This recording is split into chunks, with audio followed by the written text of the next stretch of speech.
Visually impaired people hate it when sighted people joke about their vision.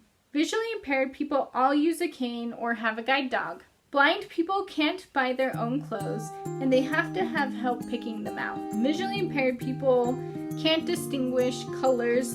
Visually impaired people aren't able to participate in a lot of activities due to their vision. My name is Angela, and I'm a visually impaired designer. Part 2, a continuation. Assumptions about visual impairment and blindness. But first, a friendly reminder. A very important disclaimer. I am visually impaired, I am not blind, and I am only one visually impaired person. I have studied and talked to lots of people who are visually impaired and blind, but this is just my opinion and my opinion only. I can't speak for all people who are visually impaired or blind. With that being said, if you're visually impaired or blind, feel free to leave your opinion in the comments below. Visually impaired people hate it when sighted people joke about their vision. I think it totally depends on the person. I think it depends on a person's personality, and I think it depends on how well you know that person. For example, if someone jokes with me about visual impairment and how I can't see, if I don't know them, that's really gonna bother me, because then it just comes off as they don't understand visual impairment, they don't understand what I see, and they don't understand my perspective. And so just making a generic joke about people who are visually impaired and blind is not okay with me. But a lot of times I like to make light jokes about being visually impaired. I laugh things off a lot. That's just part of my personality, okay? But that doesn't mean everyone does. And it doesn't mean because I make a joke about it that it's okay for you to joke about it. My family and my closest friends, they understand my visual impairment and they understand my perspective on my visual impairment, and so if they were to make a joke, it probably wouldn't bug me as much. If I'm making jokes around them a lot, which I do because I'm comfortable with them, then it totally makes sense to me that they would joke about it, and it really doesn't bother me. So it really just depends on the person. So before you go joking with people who are visually impaired and blind, I would say take those 3 things into consideration. What's their personality like? Would they appreciate the joke, or would it hurt their feelings? How well do you know that person? Is it someone that you're comfortable with, who has expressed that they're okay with it? Or is it just someone you just met? I would say when you just met them, don't do it. And the third thing I would consider is it really necessary to say? Is it gonna hurt their feelings? Would it hurt your feelings? Or is it something you don't need to say? Then don't say it. Simple as that. Think before you talk. Alright. Visually impaired people all use a cane or have a guide dog. I'm visually impaired. I don't have a guide dog. I do have a cane, but that's just because I learned how to use it. I don't really use it, but I have been wanting to practice using a cane in the dark, because anytime I walk around in the dark, I have a difficult time seeing. I trip over things. So one of my goals is to work on using a cane in the dark. But to answer this assumption on a more broad terms, no, not all people who are visually impaired have either a cane or a guide dog. It's really just about preference. So some people prefer to have the companionship of the guide dog. It's a different experience from a cane. Some people prefer having a cane. Some people prefer having nothing. They don't like what it's like to carry around a cane or a guide dog because people judge them or make assumptions about them. They don't want it to be obvious that they're visually impaired. Some people don't have bad enough vision that they need either assistance. Some people prefer using sighted guides. Maybe usually they don't need a cane or a guide dog, but occasionally they'll use someone who's sighted to guide them around. I do that occasionally when I know I'm going to have a hard time seeing in the dark, instead of turning to a cane if I'm walking with other people, because I personally don't walk in the dark alone. So usually I'm with someone who can guide me. It's just a personal preference thing, and it's definitely not a requirement. Blind people can't buy their own clothes, and they have to have help picking them out. blind people can definitely buy their own clothes. They might prefer asking people who have sight to pick out their clothes so that they can make sure that they present themselves well. I would say that it depends on personality and the person once again. I know some people who are blind who will have sighted people help them pick out outfits, and then they'll pair them together in their closet so that they can be independent in picking out their outfits from day to day. I know people who will buy more neutral clothes just like any other person, and so it's not as hard for them to pair clothes together because usually when you have neutrals with neutrals, you don't have to worry about it as much. Or I know some people who prefer to wear like dresses or a jumpsuit or something where it's not like they have to piece things together. They can just wear a dress and that's a full outfit. There are also other systems that people can have to help them understand what their clothes are. Being able to touch their clothes and being able to identify a piece of clothing just by touch is definitely a skill that a lot of people who are visually impaired have. And I think that yes, they are capable of picking their outfits out. But I think that totally is valid to ask that. I think I saw one that goes along with that. So this next one is no style, harder to choose their clothes. Yeah, so that's basically the same thing. But no, blind and visually impaired people can have style. Like I said, if they want to, they can ask someone who's sighted to help them. I do think it could be harder for you to choose your own clothes on your own. But just like how people who are visually impaired can enjoy art and fashion, like I said earlier, I think they can still pick their own clothes and find other ways to identify pieces of clothing that they love and that they like to wear. It doesn't all have to be about how something looks.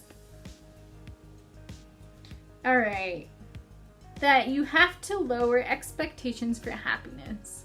I think I've covered this plenty earlier, and so I'm just going to touch on it real quick. This is definitely 100% not true. People who are visually impaired can have just as a happy life as anyone else. We all have our own challenges. I've said that like 10 times. But no, you don't have to lower your expectations. There's definitely ways to enjoy life when you can't see things. I think that's that. There's nothing else to say about that. Blind people are normal. Visually impaired people are normal. We can have happy, normal lives. Alright. They can't navigate to internet sites or tools.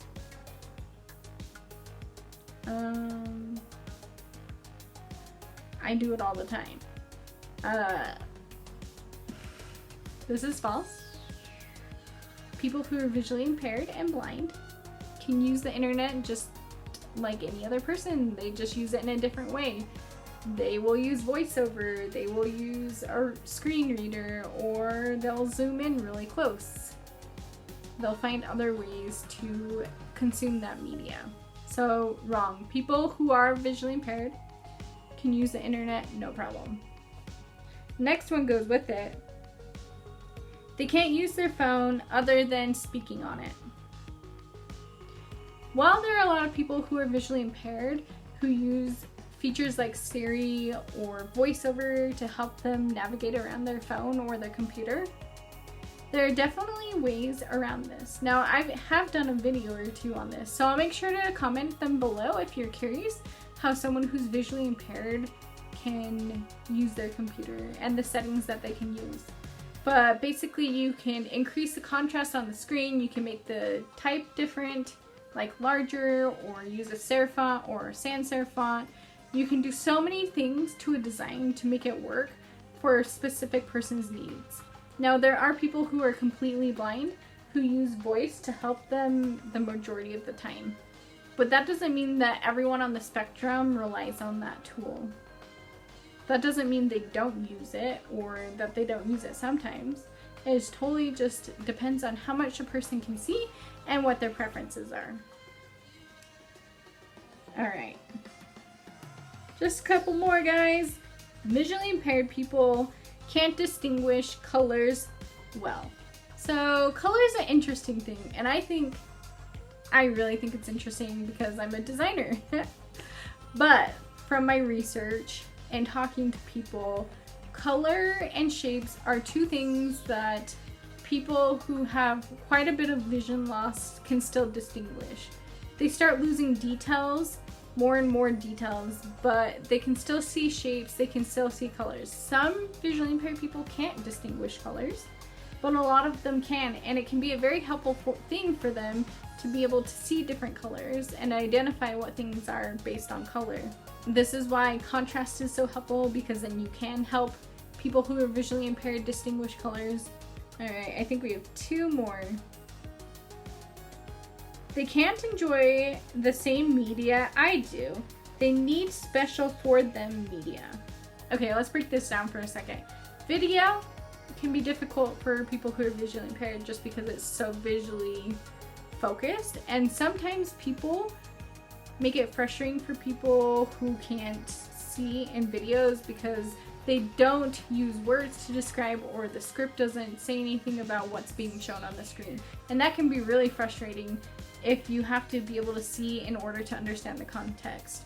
So a lot of people who are visually impaired enjoy using audio description, which helps you better understand what's going on. It will tell you, if you've seen any of my videos, if I have parts where it requires the context of seeing the video, I will put audio descriptions to help people who can't see understand what's going on.